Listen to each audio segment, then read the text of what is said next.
It's the starting five. I'm Yaron Weitzman. This week, we are talking Los Angeles Lakers struggles and specifically the news, which comes via a report from The Athletic, that head coach Frank Vogel appears to be on the verge of being fired. To recap, there was a report in The Athletic that earlier this week, Vogel was nearly fired after a recent 37-point drubbing to the Denver Nuggets. It was a loss that seemed to break Magic Johnson. And Vogel is, quote, now being evaluated on a game-to-game basis and remains at risk of being fired soon if the progress doesn't continue. In other words, it certainly seems like the Lakers could be having a new head coach by the end of the season. Here, however, are 5 reasons why I think that's ridiculous.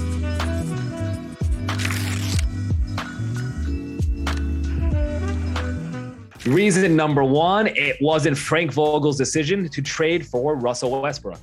By this point in his career, the blueprint to building a championship team around LeBron James is pretty evident. You want shooting, and even more shooting. And ideally, some of those shooters can defend also. So naturally, the Lakers, after a rough season last year, decided to go out and acquire maybe the worst three-point shooter of all time. That's not an exaggeration either. The 30.5% that Westbrook has shot from deep for his career is the lowest mark all time of any player who has taken at least 2,500 threes, or even kept the package that they gave up for Westbrook. It was the rim runner like Montrezl Harrell, wings like Kentavious Caldwell-Pope and Kyle Kuzma, and a first-round pick, all of which could have probably netted the Lakers something good at this deadline. And this isn't some Monday morning quarterbacking either. Even at the time of the trade, I think most of us knew that this would end up being a disaster. Bringing it back to head coach Frank Vogel, do we think it was his decision to go after Westbrook or that of GM Rob Pelinka? Want to know why the Lakers, now more than halfway through the season, are still a 500 team and in 7th place in the Western Conference?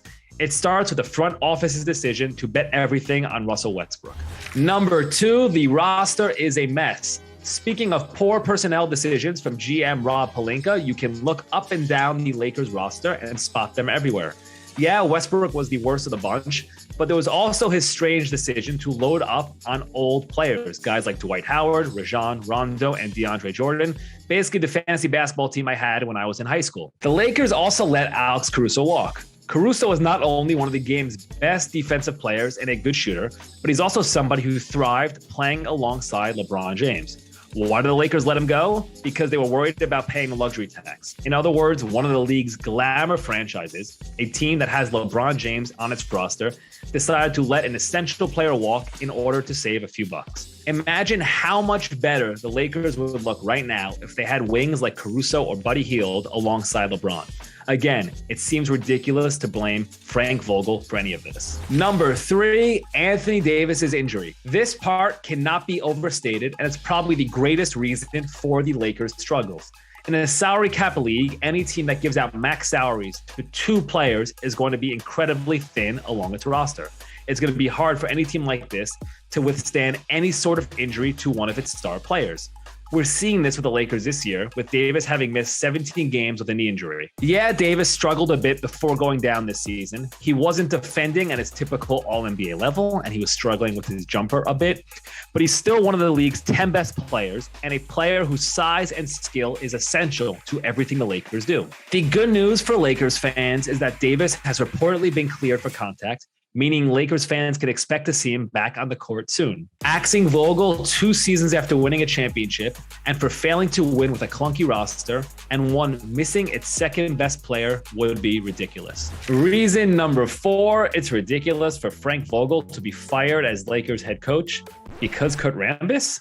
Yes, I said Kurt Rambis, the Phil Jackson lackey who you probably haven't thought about for at least 5 years. For those of you who don't know, Rambis is currently the senior basketball advisor for the Lakers. His wife is really close with owner Jeannie Buss, and Rambis appears to be the number 2 person in the basketball ops side of the front office behind Rob Pelinka. Rambis apparently has also been throwing his weight around recently. According to a report from the Los Angeles Times, Rambis even joined a recent pre-game coaches meetings and advocated for, wait for it, quote, the Lakers to use larger lineups with Dwight Howard and DeAndre Jordan. Yes, you heard that right. Dwight Howard and DeAndre Jordan. So to recap, the Lakers appear to be taking strategic advice from a man with a career head coaching record of 65 and 164. a man who, if he wasn't BFF with Phil Jackson, would probably have spent the past 20 years coaching a local college team. And this man's genius solution to fixing all the Lakers' problems is to play a jumbo lineup that wouldn't have worked 20 years ago, let alone now in today's small ball era. Lakers fans, don't be surprised if you start hearing a lot about the triangle offense soon as well. Reason number 5, why it would be a mistake to fire Frank Vogel, because the grass is not always greener. Look, Vogel has not been perfect this season. He's not above criticism. His rotations have been a little weird. He's given a lot of minutes to guys like DeAndre Jordan and Avery Bradley. So again, it would be interesting to know how much of that was him and how much of that was coming at the urging of the front office. And also the Lakers' effort has been lacking at points this season. But despite all the Lakers' struggles, they're still somehow just 3 games out of 5th place. Davis is coming back. The hot shooting of Malik Monk has added some oomph to the offense, meaning they have something brewing, and it wouldn't be crazy if they made a late run here in the second half of the season. It's also important to remember that the Lakers were near the top of the standings last year before injuries to Davis and James derailed everything. This is all to say that Vogel knows this group and knows what it takes to make them successful. The front office would be better served spending less time worrying about the job he's doing and more time trying to fix the clunky roster they put together. That's your starting 5. I'm Yaron Weitzman. Be sure to keep your eyes peeled here for more great NBA coverage.